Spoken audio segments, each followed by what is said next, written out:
नमस्कार, उत्तराखंड समाचार में आपका स्वागत है। मैं नूतन वरुण। सबसे पहले मुख्य समाचार।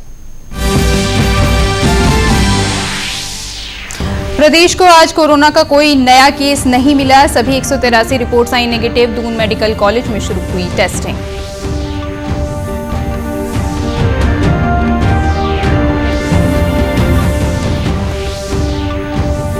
कैबिनेट मंत्री मदन कौशिक बोले, प्रदेश के ग्रीन जोन में कल से मिल सकती है राहत। प्रदेश सरकार तैयार कर रही है गाइडलाइंस।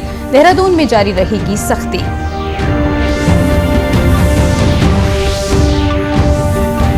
मुख्यमंत्री त्रिवेंद्र सिंह रावत ने कहा, 9 जिलों में कल से खुलेंगे सभी अस्पताल। लॉकडाउन में हुए आर्थिक नुकसान के लिए किया कैबिनेट उप समिति का गठन। कृषि मंत्री सुबोध उनियाल को सौंपी उप समिति की जिम्मेदारी। और कल अक्षय तृतीया को खुलेंगे यमुनोत्री गंगोत्री धाम के कपाट। सोशल डिस्टेंसिंग के कारण आम श्रद्धालु नहीं लेंगे भाग। वहीं रमजान के पहले दिन रोजेदारों ने घर में ही की इबादत। और अब समाचार विस्तार से।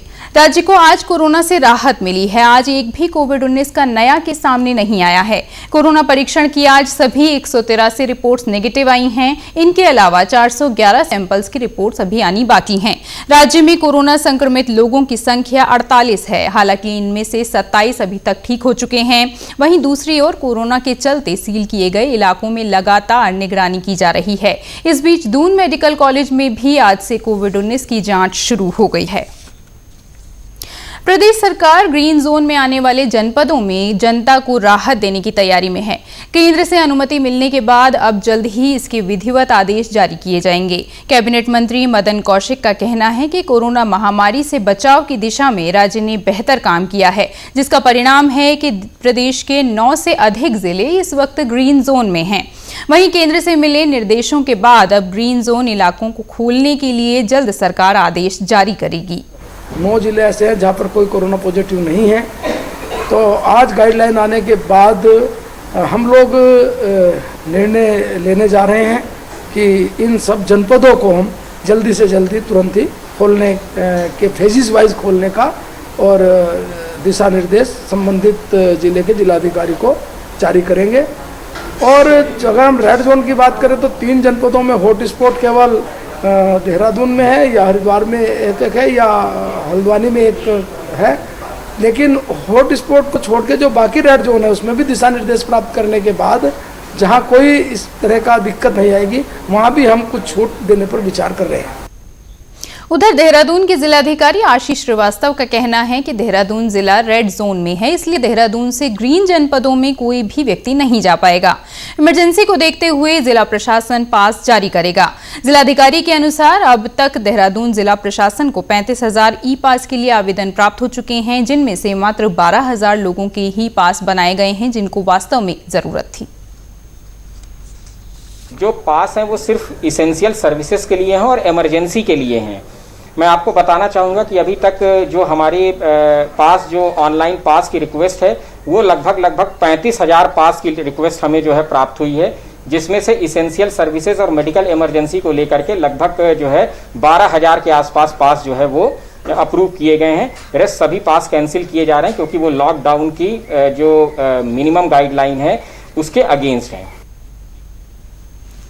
मुख्यमंत्री त्रिवेंद्र सिंह रावत ने कहा है कि कल से उत्तराखंड के 9 जिलों में जिनमें कोरोना का कोई मामला नहीं है वहां अस्पताल खुल जाएंगे और आम जनता का इलाज पहले की ही तरह शुरू हो जाएगा।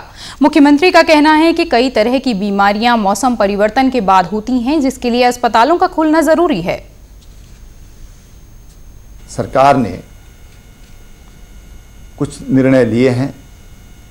एक तो उत्तराखंड के जो हमारे 9 पहाड़ी जनपद हैं जिनमें कोई भी कोविड-19 का पेशेंट नहीं मिला, वो अस्पताल अब पूर्व की भांति खुल जाएंगे और आम जनता का इलाज जैसे पहले करते थे उनका इलाज अब इन अस्पतालों के माध्यम से कल से ही ये प्रारंभ कर दिया जाएगा।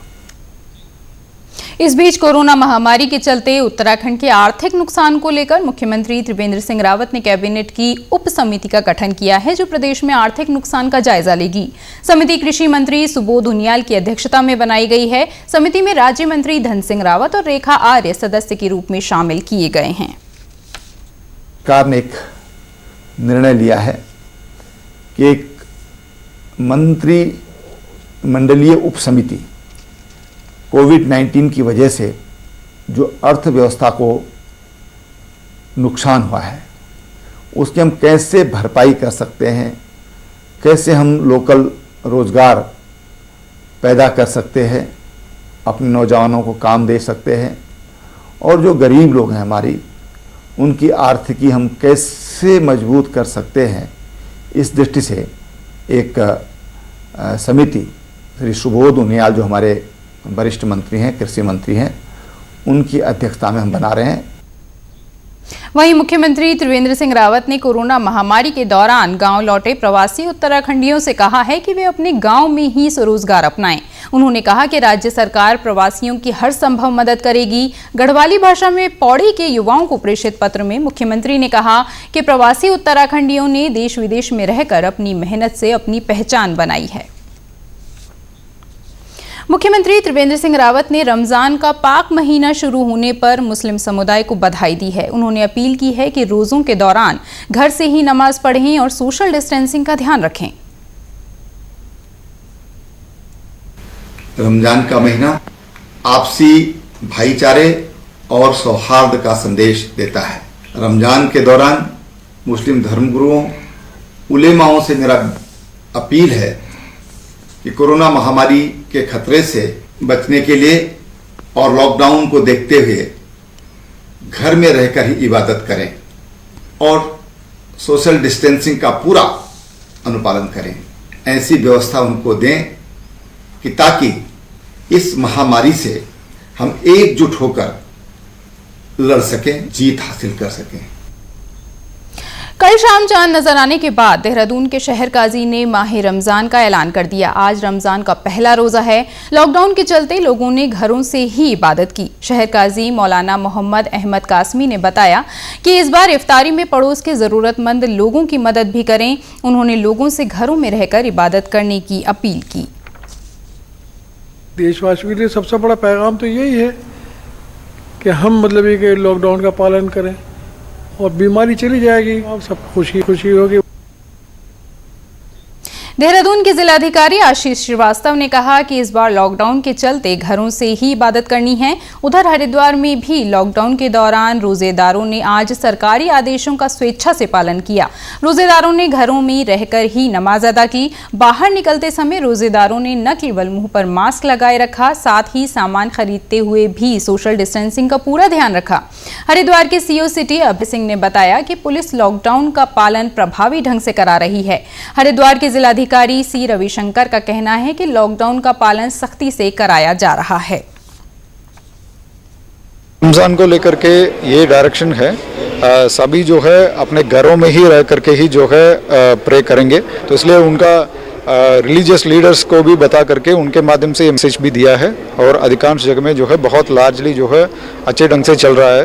तो सभी अपने घरों में ही रह करके वो करेंगे और जितना क्वारंटाइन और हमारा रिलीफ कैंप्स में भी जो मुस्लिम्स हैं उनको भी जो है हमने स्पेशल इंतज़ाम किया है ताकि वो सुबह सुबह 3 बजे 4 बजे जो खाना खाना चाहेंगे तो उनके लिए इंतज़ाम किया है और शाम को 7 बजे जब उनका जो है खुलता है तो उस वक्त भी जो है इंतज़ाम किया है। विश्व प्रसिद्ध गंगोत्री धाम और यमुनोत्री धाम के कपाट कल यानी अक्षय तृतीया को खुलेंगे। गंगोत्री के कपाट 12:35 पर पूरे विधि विधान के साथ खुलेंगे। वहीं यमुनोत्री धाम के कपाट दोपहर 12:41 पर खोल दिए जाएंगे। कोरोना संक्रमण और लॉकडाउन के कारण दोनों धामों में आम जनता भाग नहीं लेगी। कपाट खोलने के दौरान सोशल डिस्टेंसिंग का पूरा ध्यान रखा जाएगा। मां गंगा की उत्सव डोली आज भैरव घाटी में रात्रि विश्राम करेगी। इसके बाद कल सुबह गंगोत्री धाम के लिए प्रस्थान करेगी। धाम में विधि विधान के साथ पूजा अर्चना के बाद कपाट खोल दिए जाएंगे। यमुनोत्री धाम के लिए मां यमुना की उत्सव डोली कल सुबह खरसाली से चलेगी। कोरोना महामारी के समय में प्रधानमंत्री किसान सम्मान निधि योजना से पौड़ी जिले के किसानों को राहत मिली है। इस योजना से जिले में 58,000 किसानों को लाभ मिला है। सरकार की विभिन्न योजनाओं के तहत बीज, खाद, दवाएं और कृषि उपकरणों पर अनुदान दिया जा रहा है। सरकार ने किसानों को बीज पर अनुदान 50% से बढ़ाकर 75% कर दिया है। हमारा खरीफ सीजन चालू हो गया, उसके तहत किसानों को खरीफ से संबंधित सभी बीज विभाग के द्वारा उपलब्ध कराया जा रहा है कृषि निवेश केंद्रों के माध्यम से। भारत सरकार के माध्यम से भी जो हमारे गरीब किसान भाई बंधु हैं उनको भी डीबीटी के माध्यम से किसान सम्मान निधि का पैसा 5वां किस्त अप्रैल माह से चालू हो गया, जिससे कि किसान अपने खेती में जो लगने वाले बीज हैं, दवाइयाँ हैं, यंत्र हैं, उसमें अपना इस राशि का सदुपयोग कर सकेंगे। किसानों को फसलों के लिए उपलब्ध कराई जाने वाली औषधियों पर 50% की छूट दी जा रही है। इसके अलावा छोटे कृषि उपकरण पर 50 और बड़े कृषि उपकरणों पर 80% अनुदान दिया जा रहा है। जिला उद्यान अधिकारी डॉक्टर नरेंद्र कुमार ने कहा कि प्रवासी युवाओं के लिए बागवानी स्वरोजगार का बेहतर माध्यम है। मंशा ये है कि जो लोग वापस आए हैं उनको बागवानी के माध्यम से यदि जोड़ा जाए और उनको कुछ जितने भी हमारी योजनाएं चल रही हैं उसको जो है उनको अडॉप्ट करने के लिए जो है उनको प्रेरित किया जाए, तो मैं समझता हूं कि बहुत अच्छा काम यहां पर हो सकता है। बागवानी में सबसे ज़्यादा यहां संभावनाएं हैं। हमारा जितना भी बीज इस समय बीजों का जो चल रहा है काम, उसमें 75% सब्सिडी अभी राज्य सरकार द्वारा घोषित की गई है। प्रधानमंत्री किसान सम्मान निधि से उपलब्ध होने वाली मदद से किसान काफी खुश हैं। कृषि फार्म मशीनरी बैंक कृषि विभाग ने जो हमें दिया है उससे हमें खेती करने में बहुत सहायता प्रदान हुई है, सहायता मिली है। और इसके साथ साथ हम ये चाहते हैं कि सरकार ने जो ये खाद और बीज पर हमको सब्सिडी प्रदान करती है वो भी एक प्रशंसनीय कार्य है। सरकार की तरफ से हमें सहयोग तो मिल रहा है, यंत्रों में 80% सब्सिडी मिल रही है और बीजों में भी जो है अब 75% जो है सब्सिडी है, तो काफ़ी सुविधाएं हैं। कोविड-19 से लड़ने में आपातकालीन सेवाओं में कार्यरत कर्मचारी और अधिकारी पूरी तरह से मुस्तैद हैं। संकट की इस कठिन घड़ी में सबसे महत्वपूर्ण भूमिका डॉक्टर और मेडिकल स्टाफ निभा रहा है। रुद्रप्रयाग में भी डॉक्टर अपनी जिम्मेदारियों का निर्वहन बखूबी कर रहे हैं। हालांकि अब तक जिले में कोविड-19 के एक भी मरीज पुष्टि नहीं हुई है, लेकिन स्वास्थ्य विभाग पूरी तरह से सजग है। और ये कोरोना जैसे महामारी के लिए हम लोग पूरा चुस्त दुरुस्त हैं और प्रिपेयर हैं और हमें निपटने के पूरी तरह से तैयार है। हमारा विभाग, हमारा अस्पताल हर तरह मामले में तैयार है। इसके लिए हमारे पास मैन पावर भी आप देखते हैं, फार्मासिस्ट में बैठे हैं, हमारी पूरी टीम यहाँ तैयार रहती है। इमरजेंसी है, चाहे इसकी कोविड के रिलेटेड इमरजेंसी हो या नहीं इमरजेंसी, तो हम लोग अलग अलग छाँट करके मरीज को हम लोग सादा सेवा दे रहे हैं। इसके लिए सारे हमारे पास दवाइयाँ भी पूरी है। हम लोग 24/7 हम लोग काम करते हैं, हम मरीज को पूरा सेवा देने के लिए तत्पर हैं। रुद्रप्रयाग में लॉकडाउन का प्रभावी रूप से पालन कराने में और जरूरतमंदों की मदद में पुलिस अपना अहम योगदान दे रही है। कोरोना संक्रमण के खतरे को देखते हुए पुलिसकर्मी अपने परिजनों से भी नहीं मिल रहे हैं। जिला पुलिस अधीक्षक नवनीत सिंह भुल्लर का कहना है कि पुलिस मुस्तैद है और जनसहयोग भी मिल रहा है। लोगों का अभूतपूर्व सहयोग मिल रहा है। लोग काफ़ी जागरूक हैं जनपद रुद्रप्रयाग के, और जितने जनप्रतिनिधि हैं और आम जनमानस हैं उनसे पुलिस को बहुत सहयोग मिल रहा है। कुछ प्रकरण आए थे जिसमें कि उल्लंघन हुआ लॉकडाउन का किसी वजह से, तो उनमें हमने मुकदमे लिखे हैं और 690 के आसपास हमारे डिजास्टर मैनेजमेंट एक्ट और 188 IPC के मुकदमे कायम हुए हैं। और जिन वाहनों ने उल्लंघन किया वो वाहन सीज किए गए हैं और मोटर यातायात अधिनियम 1988 के तहत उनके खिलाफ कार्रवाई की गई है। कोरोना वायरस से निपटने में सफाई कर्मचारी भी एक योद्धा के रूप में अपने कर्तव्यों को निभा रहे हैं।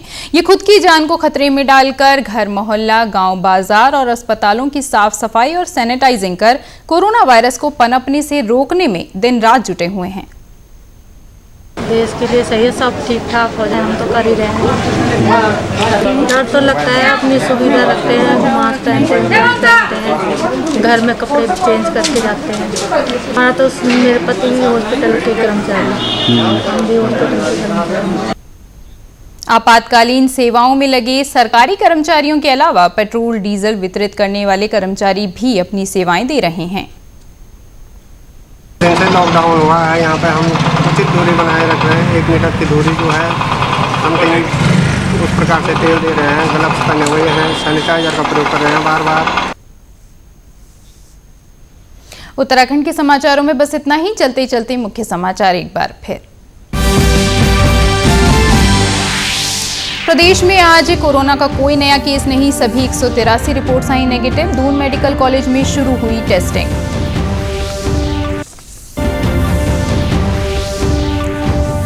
कैबिनेट मंत्री मदन कौशिक बोले, प्रदेश के ग्रीन जोन में कल से मिल सकती है राहत। प्रदेश सरकार तैयार कर रही गाइडलाइंस, देहरादून में जारी रहेगी सख्ती।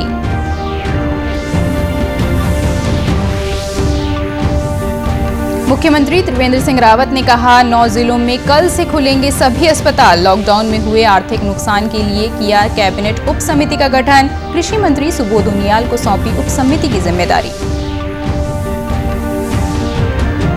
और कल अक्षय तृतीया को खुलेंगे गंगोत्री यमुनोत्री धाम के कपाट। सोशल डिस्टेंसिंग के कारण आम श्रद्धालु नहीं लेंगे भाग। वहीं रमजान के पहले दिन रोजेदारों ने घर में ही की इबादत। इसी के साथ समाचार समाप्त हुए। नमस्कार।